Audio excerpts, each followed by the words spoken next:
Bismillahirrahmanirrahim. Assalamualaikum warahmatullahi wabarakatuh. Baik, kita akan melanjutkan materi kita dalam pembahasan teorema Pitagoras. Materi kali ini silakan kalian buka LKS halaman 4. Yang mana yang akan kita bahas itu bagaimana cara menentukan jenis segitiga. Sebelumnya kalian harus tahu dulu bahwa ada 3 jenis dari segitiga itu. Yang pertama ada segitiga lancip. Segitiga lancip itu yaitu segitiga yang semua sudutnya lancip. Sudut lancip itu sudut yang kurang dari 90 derajat. Selanjutnya yang kedua itu ada segitiga siku-siku. Segitiga siku-siku itu segitiga yang salah satu sudutnya membentuk sudut siku-siku atau 90 derajat. Selanjutnya yang ketiga ada segitiga tumpul. Kalau segitiga tumpul itu segitiga yang salah satu sudutnya tumpul atau lebih dari 90 derajat. Ini ada kesalahan penulisan ya, ini salah satu sudutnya tumpul, tidak semuanya. Nah, kemudian bagaimana cara menentukan jenis segitiga? Di dalam LKS itu ada tulisan rumus ya, C kuadrat, ada yang lebih dari B kuadrat tambah A kuadrat, dan seterusnya. Nah, di sini Bapak akan menuliskannya dengan kata-kata yang lebih simpel. Kalau misalkan sisi terpanjang dikuadratkan, itu lebih besar dari jumlah kuadrat sisi yang lain, maka segitiganya itu termasuk segitiga tumpul. Kalau misalkan sisi terpanjang dikuadratkan itu sama dengan jumlah sisi kuadrat yang lain, itu maka termasuk segitiga siku-siku. Sedangkan kalau sisi terpanjangnya setelah dikuadratkan itu lebih kecil dari jumlah kuadrat sisi yang lain, maka termasuk segitiga lancip. Supaya lebih memahami bagaimana caranya menentukan jenis segitiga, perhatikan contoh soal yang ada di LKS halaman 5, tugas mandiri nomor 2. Soalnya, tentukan jenis segitiga yang memiliki panjang 8 cm, 7 cm, dan 12 cm. Nah, ini kira-kira masuk segitiga apa? Lancip, tumpul, atau siku-siku?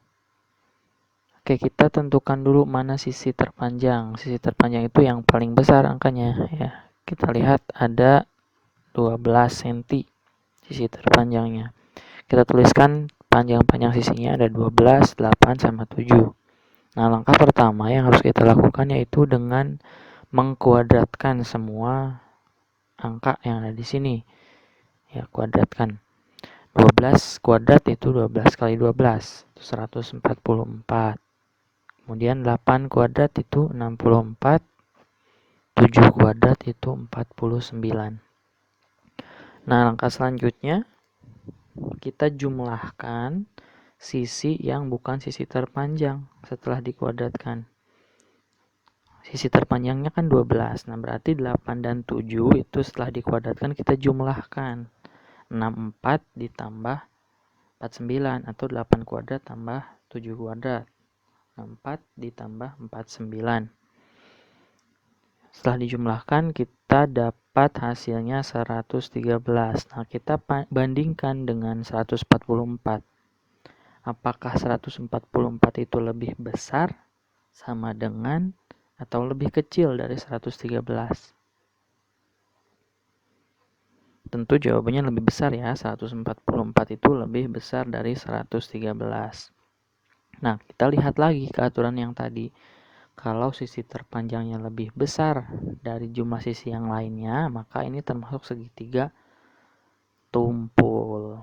Karena sisi terpanjang kuadrat itu lebih besar dari jumlah kuadrat sisi yang lain, maka segitiga ini termasuk ke dalam segitiga tumpul. Selanjutnya, yang poin kedua itu ada yang namanya triple Pitagoras. Apa sih triple Pitagoras itu?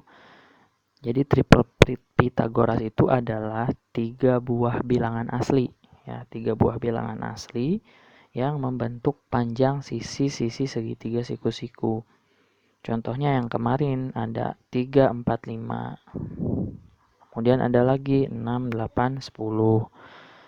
Ini merupakan 3 bilangan yang menjadi sisi-sisi pada segitiga siku-siku sehingga berlaku teorema Pythagoras. Nah, kalau diperhatikan itu angka yang paling besar merupakan sisi miring. Misal di sini ada angka 5, juga angka 10. Nah, ini keduanya merupakan sisi miring dari segitiga siku-siku. Nah, lihat di LKS halaman 4, di sana ada beberapa tipe dari triple Pythagoras. Ada 4 tipe. Sebenarnya banyak untuk tipe Pythagoras ini, cuman kebanyakan atau seringnya muncul itu ada dari keempat tipe ini. Tipe 1 itu ada 3, 4, 5. Tipe 2, 5, 12, 13. Tipe 3 itu ada 7, 24, 25. Dan tipe 4 itu ada 8, 15, 17. Nah, ini angka-angka yang bisa dibuat menjadi segitiga siku-siku atau bisa kita gunakan untuk membuat panjang sisi dari segitiga siku-siku. Kita perhatikan tipe 1 dulu. Ini kalau dikalikan 2 semuanya akan membentuk triple Pythagoras yang baru. Contohnya 3, 4, 5 dikalikan 2 semua menjadi 6, 8, 10. 3 menjadi 6, 4 menjadi 8, 5 menjadi 10 dikalikan 2 semua. 6, 8, 10 juga termasuk triple Pythagoras. Yang tipe 2 pun sama, kalau dikalikan 2 dia akan menghasilkan triple Pythagoras yang baru. 5, 12, 13 dikalikan 2 menjadi 10, 24, 26. Begitupun tipe 3 dan tipe 4 sama, jika dikalikan itu akan menghasilkan triple Pythagoras yang baru. Tidak hanya dikalikan 2, bisa dikalikan 3, dikalikan 4, dikalikan 5, dan seterusnya. Itu akan membentuk triple Pythagoras yang baru. Contohnya tipe 1, jika dikalikan 3, itu akan muncul triple Pythagoras yang baru. 3 dikali 3, 9, 4 dikali 3, 12, 5 dikali 3, 15. Triple Pythagoras barunya 9, 12, 15. Tipe 2 pun sama, tipe 3 dan tipe 4 pun sama. Semuanya ini merupakan angka-angka bilangan asli yang membentuk sisi-sisi segitiga siku-siku atau biasa disebut triple Pythagoras. Ini bisa kita gunakan untuk menentukan secara cepat tanpa harus menghitung sepanjang sisi segitiga jika tidak diketahui. Contohnya, di sini ada segitiga siku-siku, panjang sisinya 9 sama 12. Nah, berapa nih sisi miringnya? Lihat di triple Pythagoras. Ada angka 9 dan 12. Nah, di sini ya di tipe 1. Itu temannya 9 sama 12 itu angka berapa? 15. Nah, berarti panjang sisi miringnya itu sama dengan 15 cm.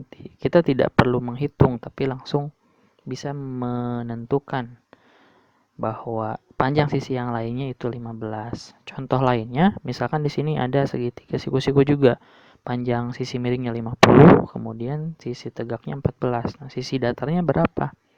Lihat angka yang ada 50 sama 14. Itu ada di tipe 3. Ya, ada 14, 48, 50. Yang belum ada itu angka 48. Berarti panjang sisi datarnya itu 48 cm. Oke, itu materi kita hari ini. Jadi yang kita bahas yang pertama menentukan jenis segitiga. Segitiga itu ada 3 ya. Segitiga lancip, siku-siku, dan tumpul. Kemudian yang kedua yang kita bahas itu triple Pythagoras. Triple Pythagoras ini bisa kita gunakan untuk menentukan panjang sisi segitiga yang belum diketahui tanpa harus menghitung. Jadi tinggal mencari saja pasangan-pasangan triple Pythagorasnya dengan melihat tabel tipe-tipe triple Pythagoras. Oke, demikian yang dapat Bapak sampaikan untuk materi hari ini. Apabila ada yang kurang paham, silahkan ditanyakan. Sekian, Assalamualaikum warahmatullahi wabarakatuh.